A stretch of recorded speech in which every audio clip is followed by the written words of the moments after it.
Halo rekan-rekan, selamat datang di Petunjuk Hukum. Perceraian.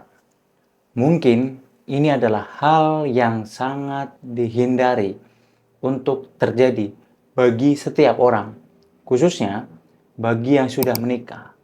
Karena semanis apapun, seindah apapun, perpisahan tetaplah perpisahan.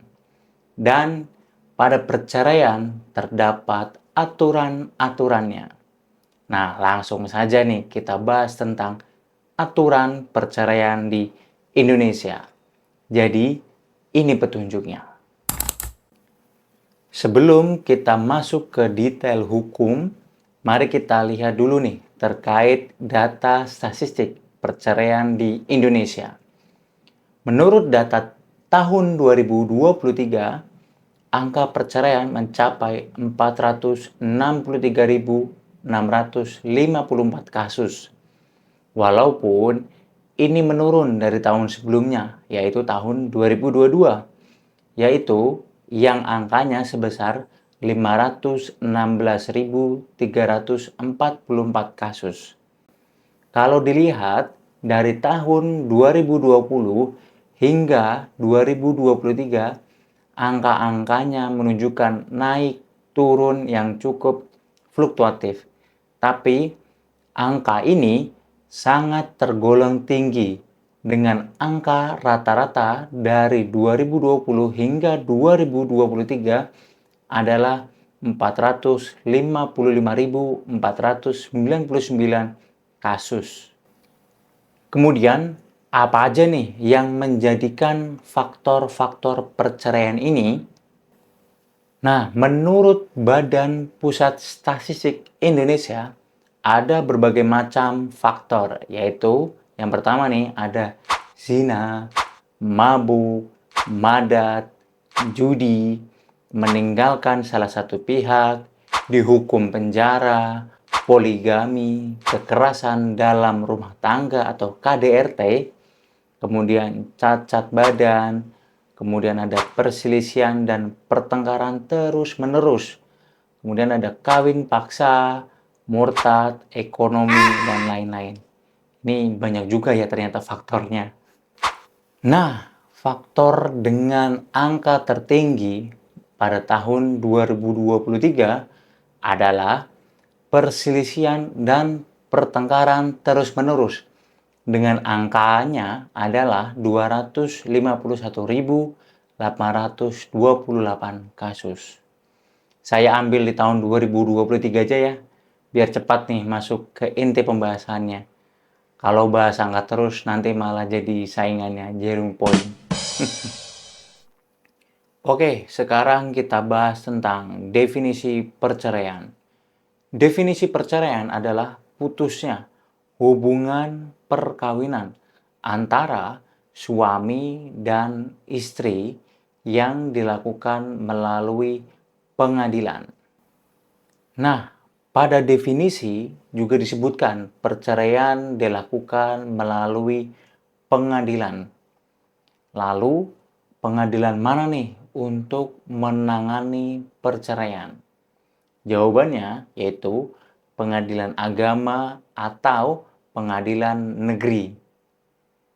Jadi, jika berdasarkan pasal 115 kompilasi hukum Islam adalah perceraian hanya dapat dilakukan di depan sidang pengadilan agama setelah pengadilan agama tersebut berusaha dan tidak berhasil mendamaikan kedua belah pihak. Maka, jika beragama Islam dan melakukan perceraian, diajukan kepada pengadilan agama.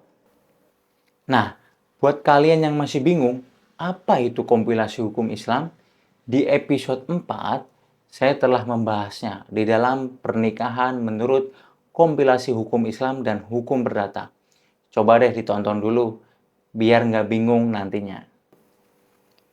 Lalu, jika berdasarkan pasal 207 KUH Perdata menyebutkan gugatan perceraian perkawinan harus diajukan kepada pengadilan negeri, maka jika beragama non-Islam dan melakukan perceraian diajukan kepada pengadilan. Hal ini dikuatkan oleh pasal 63 ayat 1 Undang-Undang Perkawinan.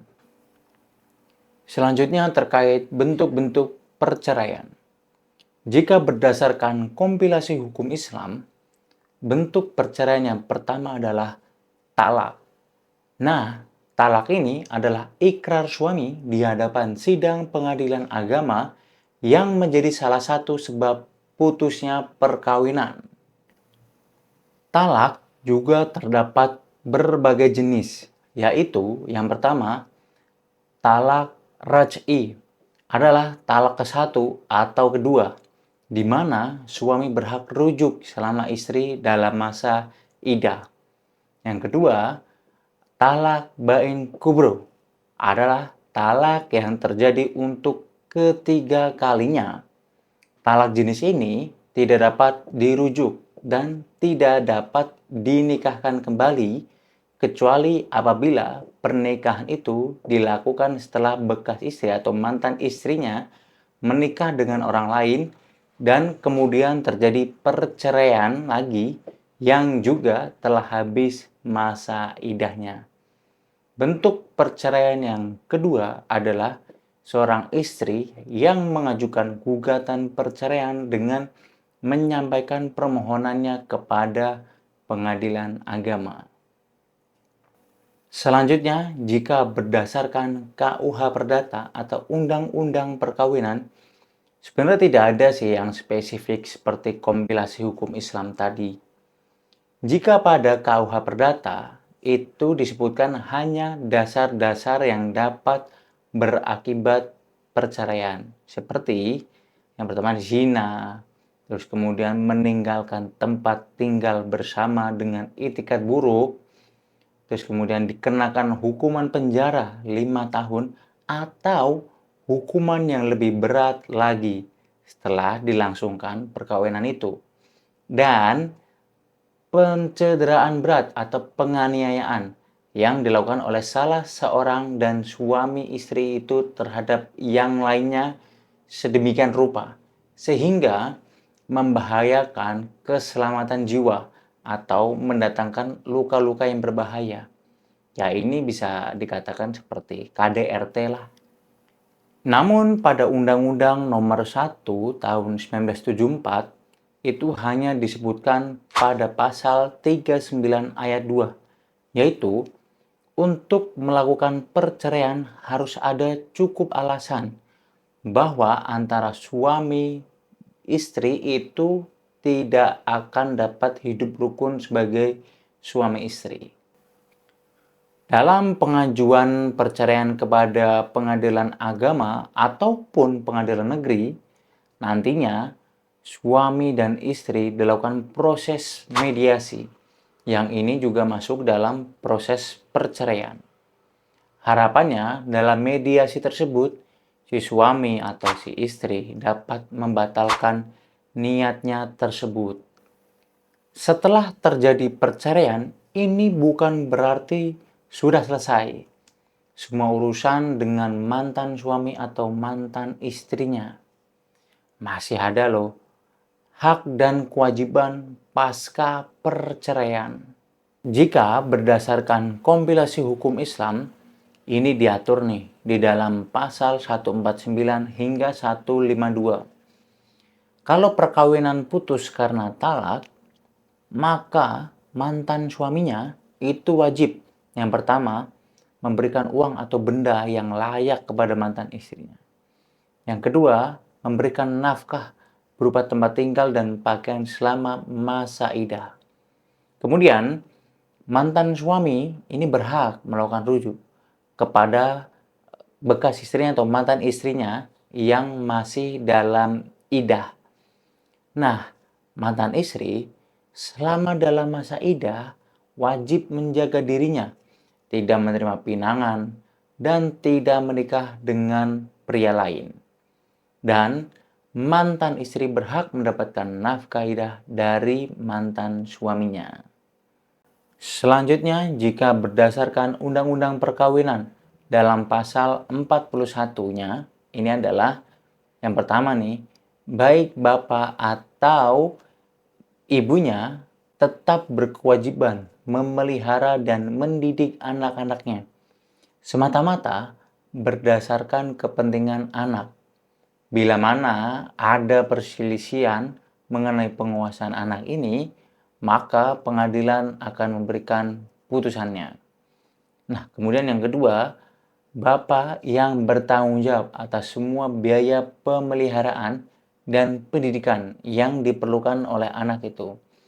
Bila mana bapak dalam kenyataan tidak dapat memenuhi kewajiban tersebut, pengadilan dapat menentukan bahwa ibu ikut memikul biaya tersebut. Nah, kemudian yang ketiga, pengadilan dapat mewajibkan mantan suami untuk memberikan biaya penghidupan dan atau menentukan sesuatu kewajiban bagi mantan istrinya ini. Nah, itu dia aturan perceraian di Indonesia ya kawan-kawan.